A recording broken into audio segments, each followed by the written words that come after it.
Right, so I'm currently in Dangriga in Belize, and I'm just going to make a little video about something that happened to me recently where I lost my wallet in Mexico. So I think I was pickpocketed, which I was, feel pretty embarrassed about as a seasoned traveller, but it's taught me a lot of lessons. And one lesson is you don't want it to happen to you, because it's taken me 2 months to get my credit cards, to get my ID back. I had all that sent from Australia, so it's a major hassle. So I've learned a couple of tricks. One is I think you have to separate your money. So, now I've got a wallet that I actually can tie to my pants. You can just see there, it's actually tied to my belt. And I usually only keep a minimum amount of money in there.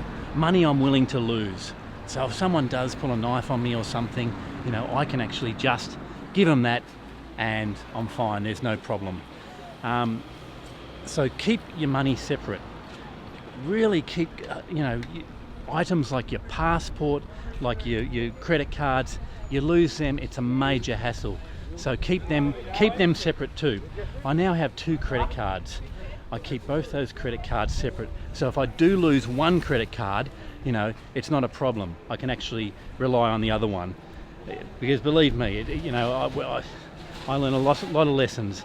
My insurance company didn't want to know me. It gets back to the old thing of relying on friends. I had friends who sent me money via Western Union. Otherwise, I would have been stuck. So yeah, very important, separate anything. The other thing I've found is that in most situations, how you going?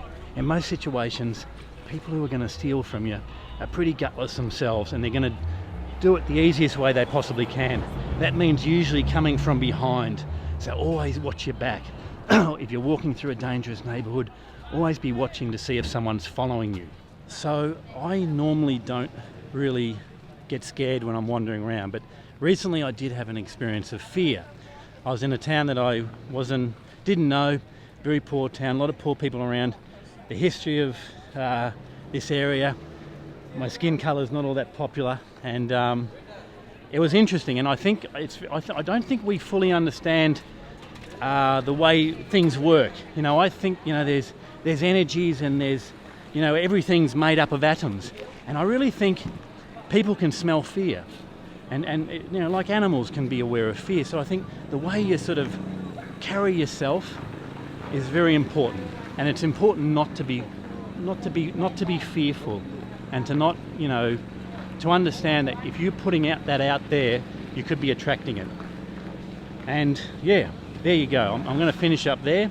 So I wanted to make this video in a place where there could have been some situations, just to show you that anything's possible. But there's a few tricks I'm not revealing in regard to how I do my camera work, and those secrets will stay with me. All right, catch you later.